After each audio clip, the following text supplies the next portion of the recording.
estamos de volta com o TCE Notícia. No programa de hoje estamos conhecendo um projeto que aproxima autor e leitor. Esse encontro acontece na Biblioteca do Tribunal de Contas do Estado do Rio de Janeiro e é coordenado pela Escola de Contas e Gestão do Tribunal.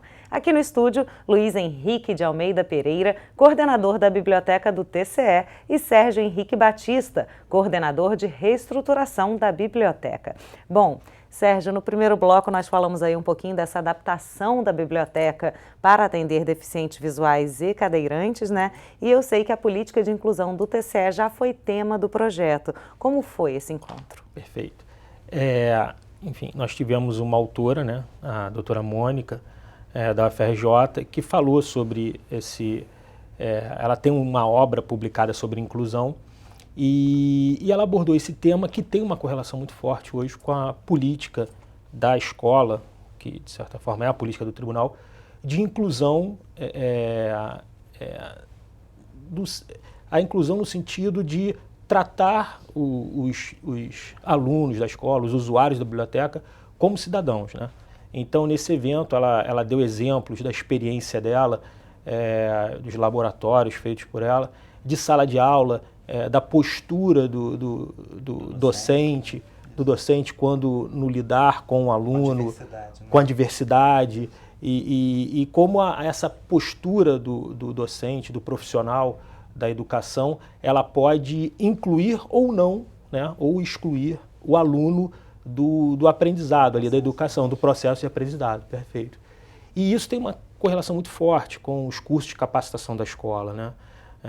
A escola capacita os servidores do Estado e dos 91 municípios do Estado do Rio de Janeiro e tem essa proposta hoje de, nos cursos de capacitação, dar um tratamento ao servidor, não apenas naquelas rotinas de trabalho, de uma forma reducionista, mas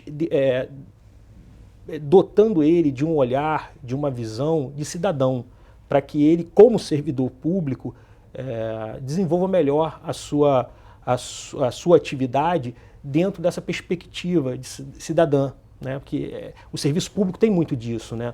Desse aspecto de ideia, né? De coletividade, de cidadania, de serviço público, enfim.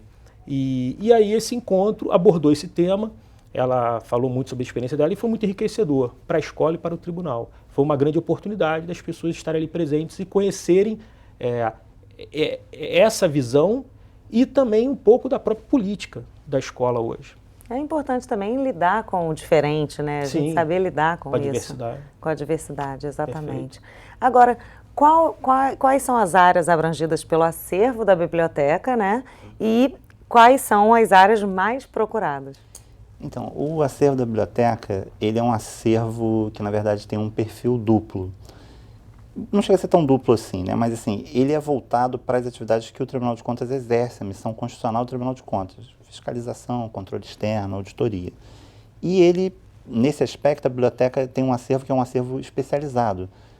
Contabilidade pública, auditoria, direito administrativo e as áreas afins. E com o surgimento da Escola de Contas, que está fazendo 10 anos, agora em 2015, a biblioteca teve que se adaptar a ser também uma espécie de uma biblioteca universitária, porque a Escola de Contas tem cursos de pós-graduação, tem inúmeros cursos de capacitação, e tem uma certa natureza diferente da biblioteca universitária para uma biblioteca especializada. Mas os temas são os mesmos, porque a Escola de Contas trabalha capacitando buscando a melhoria da gestão pública, então os temas são os mesmos. Licitações, gestão pública, etc. E, então, os temas básicos são esses do tribunal. Dentro dessa área, os temas mais procurados são gestão pública, direito administrativo, e a gente tem também outros usuários, por exemplo, o usuário que é servidor que está fazendo um curso superior.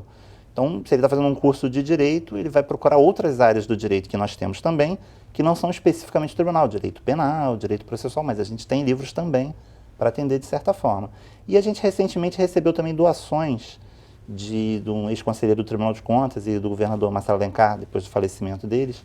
As famílias doaram acervos, que aí são acervos bem diversificados, que tem biografias, tem livros de história, tem livros de arte, e a gente criou espaços reservados na biblioteca para esses acervos, como uma forma também de ampliar a oferta para o público. Então também a pessoa que vai lá, tem um sofazinho, tem uma estante menorzinha que tem uma biografia, tem uns livros bonitos de arte.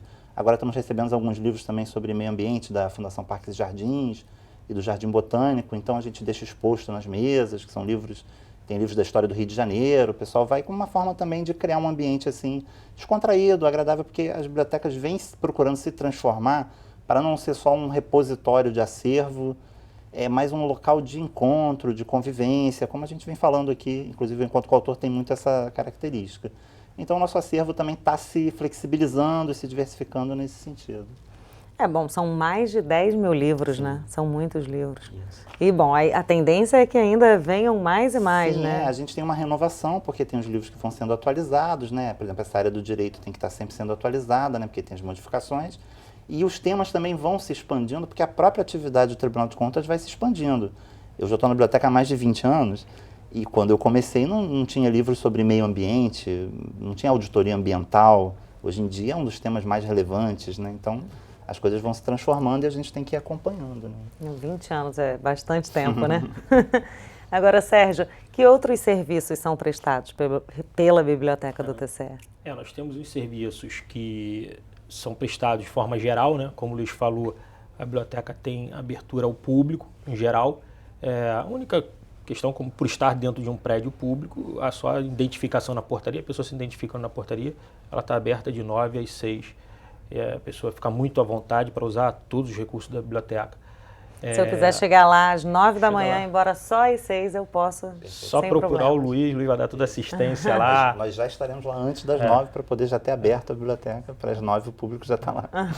Então, assim, pesquisas, né, que a pessoa quiser fazer, pode fazer pelos terminais de consultas, pelo notebook, pode usar a internet, os livros. Eles são dispostos em umas estantes que são integradas ao espaço de leitura, né, ao salão de leitura. O leitor que chega na biblioteca, ele tem acesso direto à estante. Então ele pode ir lá, tem orientações pelas placas e a própria equipe orienta. Então você quer ver sobre direito constitucional, tem a estante de direito constitucional, ele fica à vontade, manuseia os livros, para ser uma coisa um acesso bem livre, né? Perfeito, tem as identificações nas estantes. Então, quer dizer, também a intenção é tornar a biblioteca mais interativa, como o Luiz falou, um espaço de convivência integrado. Então, você tem um espaço com sofá, com mais conforto, tem os computadores, tem a internet, tem o salão de leitura, tem os livros com as identificações, os terminais de consulta. Então, o próprio usuário ele pode ficar à vontade para ele mesmo desenvolver sua autonomia ali de pesquisa. A gente tem os armários guarda-volumes para a pessoa deixar a bolsa, se quiser. Pode até ir na biblioteca, sair, almoçar, voltar, fica com a chave e tal. Tem todo um controle e tem esse conforto também. Né? E aí ele fica à vontade. E se quiser usar os serviços dos bibliotecários numa pesquisa, ele fica à vontade, ele vai ser bem atendido. Mas, fora isso, existem alguns serviços para o público interno, né, para os servidores da casa, que é a disseminação seletiva da informação, em que o servidor ele indica um tema, ele se cadastra pelo próprio sistema, indica um tema e toda vez que sai, alguma coisa entra na biblioteca, nos registros da biblioteca, no acervo da biblioteca, seja um periódico, um livro, um artigo da internet, baixado da internet, de acesso ao público, ou mesmo uma obra, né, comprada, ele é informado disso por e-mail. O próprio sistema automaticamente identifica aquele interesse dele que ele cadastrou e já informa isso a ele. É o que a gente chama de disseminação seletiva da informação. Nós temos o trabalho de pesquisa, como eu falei, o repositório de legislação municipal, as principais leis, os normativos municipais dos 91 municípios e do Estado também, né? Que o controle externo, o servidor na sua atuação pode vir a necessitar, código de obras, código de postura, código tributário municipal, de todos os 91 municípios. Enfim, as principais normas dos municípios nós temos, constantemente atualizado isso, feito pesquisas, diligenciado junto aos municípios para que isso seja atualizado e esteja disponível aos servidores. Também ao público externo, não há problema. Isso aí é aberto A legislação, inclusive, está disponível pelo site que eu mencionei. No site da biblioteca tem a íntegra dos textos, pode ser pesquisado pela internet. Se o senhor quiser repetir o site... É scg.tce.rj.gov.br. Aí tem uma aba lá, logo na página principal, Biblioteca, e consulta-se o acervo e a legislação dos municípios também. Bacana. Diários oficiais, a biblioteca também faz o repositório de diários oficiais que o tribunal assina. Então, por exemplo, existe sessões de diário oficial que nem todos os órgãos públicos assinam.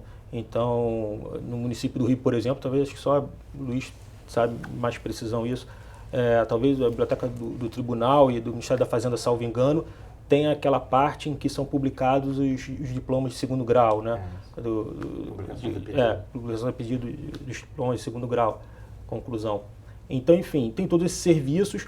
Quanto ao acervo, né? Só dando uma enfatizada aí para divulgar o nosso acervo, até para o público externo que não conhece, apesar de o Luiz já ter falado bem, mas enfim, ele tem essa espinha dorsal que tem relação com a atividade do tribunal, que é administração, contabilidade, economia, direito, sobretudo público, né? Como constitucional, administrativo, tributário, financeiro, previdenciário, legislação municipal, urbanística, meio ambiente, civil, penal, empresarial, processual, trabalho, e as atividades muito relacionadas ao tribunal, que é orçamento público, lei de responsabilidade fiscal, receita tributária, renúncia de receita, licitações e contratos, legislação de servidor público, doutrina sobre servidor público, gestão de pessoal, auditorias governamentais, royalties do petróleo, e também área de informática, português. Então, enfim, a atividade de controle do tribunal ela é bem vasta, envolve vários temas, e esses temas a biblioteca procura atualizar, procura investir nessas obras e está lá disponível ao servidor como ao usuário externo. Para quem gosta de ler, vale a pena conferir, né? Bom, o programa já está chegando ao fim. O senhor gostaria de acrescentar mais alguma coisa na fala do Sérgio? Não, eu só queria dizer isso. Quer dizer que a gente está com nossa biblioteca lá aberta. A gente na biblioteconomia, a gente tem um pensador indiano que é o filósofo maior da nossa área, que chama-se Ranganathan, e ele fez 5 leis da biblioteconomia. E as 4 primeiras leis dele só falam dos livros e dos leitores. A biblioteca só vem na 5ª. Quer dizer, o mais importante são os leitores e os livros e a sua relação. A gente está ali só para intermediar, levar os livros aos leitores e os leitores aos livros. Então, esperamos a visita de todos. E um espaço confortável também, né? Isso. Com certeza. Gente, muito obrigada pela participação. Sejam sempre bem-vindos aqui ao TCE Notícia. Bom, o TCE Notícia de hoje fica por aqui. Para assistir novamente a este programa, acesse www.tvalerj.tv. Muito obrigada pela sua companhia. TV Alerj, o canal do povo fluminense. Até a próxima.